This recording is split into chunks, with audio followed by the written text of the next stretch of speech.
সম্মানিত ভিউয়ার্স কেমন আছেন সবাই? আশা করি আল্লাহর রহমতে ভালো আছেন, সুস্থ আছেন। আপনাদের সাথে আমি রয়েছি মোহাম্মদ রাশেদ মোশাররফ, শিক্ষক নিবন্ধনধারী কারিগরি শিক্ষা ও trade instructor Itna Nurpur DD মাদ্রাসা ইটনা কিশোরগঞ্জ।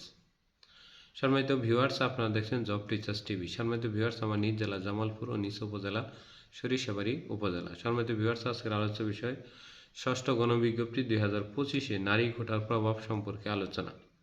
সম্মানিত ভিউয়ার্স আপনারা সবাই জানেন যে বদলিজনিত কারণে ষষ্ঠ গণবিজ্ঞপ্তি বিলম্বিত হতে পারে। তো যে সময়ই অনুষ্ঠিত হোক না কেন ষষ্ঠ গণবিজ্ঞপ্তিতে 30% নারী কোটা বিদ্যমান রয়েছে। তবে 30% নারী কোটা বলতে অনেকে ভাবেন যে 1 লক্ষ যেহেতু শূন্যপদ রয়েছে, তো সেই হিসেবে আমাদের 30,000 মতো যেন নারী কোটা থাকবে। বিষয়টি কি এমন? আসলে বিষয়টি এমন নয়।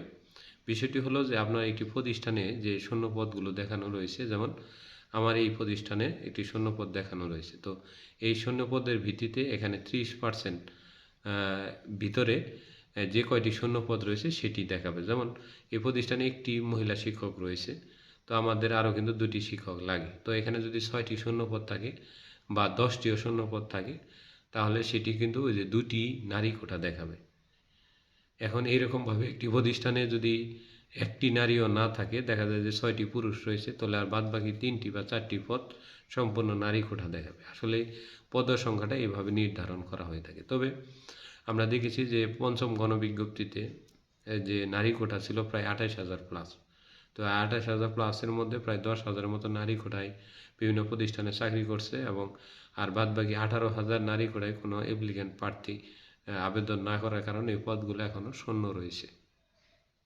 তো এরকমভাবে প্রতি বছর অনেক নারী কোটার কারণে অনেক প্রার্থী আবেদন করতে পারে না, পরবর্তীতে এই পদগুলো শূন্যই থেকে যায়। এবং আপনারা কিছু কিছু স্থানে এমনভাবে নারী কোটা দেওয়া থাকে যে এগুলোর ক্ষেত্রে নারীরা ওই সকল প্রতিষ্ঠানে, বিশেষ করে হাওর বা উপকূলীয় এলাকায় নারীরা আসতে চায় না, কারণ যোগাযোগ ব্যবস্থা থাকা, পরিবার নিয়ে এবং পোলাপানের পড়াশোনা করা, মানে সর্বদিক থেকে এটা অনেকটা সমস্যার কারণ হয়ে দাঁড়ায়।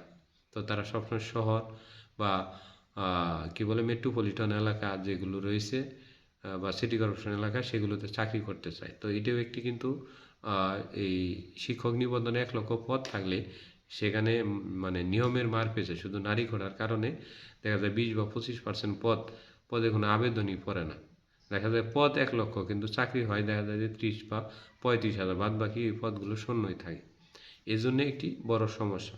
তো সেক্ষেত্রে ষষ্ঠ গণবিজ্ঞপ্তিতেও আমরা যতটুকু যদি 1 লক্ষ বা 80 বা 85,000-এর মতো পদ থাকে, আরেকটি বিষয় আপনাদের জানালে না জানালেই নয়, সেটি হলো যে প্রায় অনেক প্রতিষ্ঠান, প্রায় 14 বা 15,000 প্রতিষ্ঠান কিন্তু আপনার এই রেজিস্ট্রেশন বা প্রতিষ্ঠান শূন্যপদ দেখানোর আবেদন করে নাই। তো সেক্ষেত্রে তাদেরকে পুনরায় ডিসেম্বর 2024-এ সুযোগ দেওয়া হয়েছিল। তো এই সুযোগে অনেক প্রার্থী বা অনেক প্রতিষ্ঠান প্রধান কিন্তু এই সুযোগটি কাজে লাগিয়েছে। তো সেই হিসেবে পদের সংখ্যাটা একটু একটু করে বৃদ্ধি পাচ্ছে। তবে সর্বশেষ 2025 সালে কত দূর পর্যন্ত এই শূন্যপদ সংগ্রহ হয় এবং ষষ্ঠ গণবিজ্ঞপ্তি 2026 সালেও হয়। তো সেই হিসেবে যত রিকুইজিশনের সময় বৃদ্ধি পাবে, তত শূন্যপদের সংখ্যাটা বৃদ্ধি পাবে। আরেকটি বিষয় যে শুধু অনেক প্রতিষ্ঠান থেকে কিন্তু অভিযোগ আসছে যে শূন্যপদ রয়েছে 5টি, তারা দেখাইছে 2টি বা 3টি বা 4টি, একটি দেখায় না। একটি কী হচ্ছে, একটি আপনার ওই মাস্টার রুল বা আগে থেকে নিয়োগপ্রাপ্তদের বিভিন্নভাবে এমপিওকরণের জন্য চেষ্টা করছে। এরকমও বেশ কিছু প্রতিষ্ঠান রয়েছে। তাই একজ্যাক্টলি আসলে শূন্যপদটি বলা সহজে হয় না।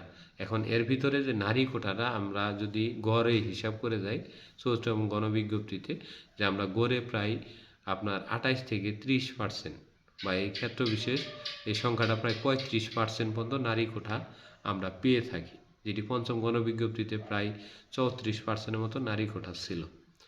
তো এরকম পঞ্চম গণবিজ্ঞপ্তিতে আমরা 32 থেকে 35%-এর মতো নারী কোটা পেয়ে যাব, মানে ষষ্ঠ গণবিজ্ঞপ্তি 2025-26-এ এটি পেয়ে যাব। এই নারী কোটাতে শুধুমাত্র নারী প্রার্থীরা আবেদন করতে পারে, যেটার কারণে অনেক পদে আপনার এবার যেহেতু প্রায় 84,000 সামথিং আপনার ষষ্ঠ গণবিজ্ঞপ্তিতে পাস করছে, এর সাথে 17তম আবেদন করবে, তাই এবার অনেক প্রার্থীর কিন্তু চাকরি ওই হিসেবে হবে না। এবং এবার 18তম শিক্ষক নিয়োগ ভাইভাতেও ফেলের হারটা একটু হলেও বেশি থাকবে, কারণ অনেক কম নম্বরধারী প্রার্থী পাস করেছেন, কিন্তু তাদেরকে কিন্তু এবার ওইভাবে টিকানো হবে না।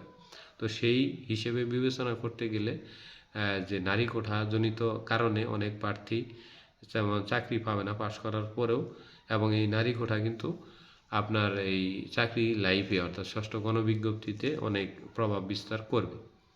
আর যারা নারী প্রার্থীরা রয়েছেন বিভিন্ন সাবজেক্টে, আপনারা সর্বদাই চেষ্টা করবেন যে নারী কোঠাগুলোতে যেন আমি সবার আগে আবেদন করি, কারণ নারী কোটাতে যারা নারী অ্যাপ্লিকেন্ট আছে তাদের সাথেই শুধুমাত্র নাম্বার এবং আপনার মেরিট লিস্টের তুলনা হবে। কিন্তু পুরুষ কোটায় যদি আবেদন করেন সেক্ষেত্রে পুরুষ মহিলা উভয়ের কিন্তু এই সমস্যাটা হবে। তা আশা করি ভিডিওটি বুঝেছেন যে আমরা সর্বশেষ যে বিষয়টি বুঝলাম যে 32 থেকে 35% পদ থাকবে শুধুমাত্র নারী কোঠার জন্য, কারণ ওই 18,000 পদ কিন্তু একটিও ফিল আপ হয়নি। তো এটি এবং নতুন করে আরও কিছু পদ এবং কিছু নন এমপিও প্রতিষ্ঠানেরও পদ এমপিও করা রয়েছে, সেগুলো পদ সহ যুক্ত হবে। তো এই বিষয়গুলো দেখে ষষ্ঠ গণবিজ্ঞপ্তিতে আবেদন করবেন। তো আবেদনের আগে খুবই কঠোরতা এবং গণবিজ্ঞপ্তির সকল নিয়মকানুন আমাদের এখানে ভিডিও দেওয়া রয়েছে। গণবিজ্ঞপ্তির 20টি সাধারণ নিয়মের মধ্যে এটি ভিডিও দেওয়া রয়েছে, সেখানে প্রায় 13-14 মিনিট আলোচনা করা হয়েছে। আশা করি ওই ভিডিওটি দেখলে গণবিজ্ঞপ্তির আবেদন সম্পর্কিত আপনাদের আর কোনো অভিযোগ কিংবা আর কোনো ভিডিও দেখার মতো ওই সময় না হলেও চলবে। তো ধন্যবাদ সবাইকে, সবাই ভালো থাকবেন।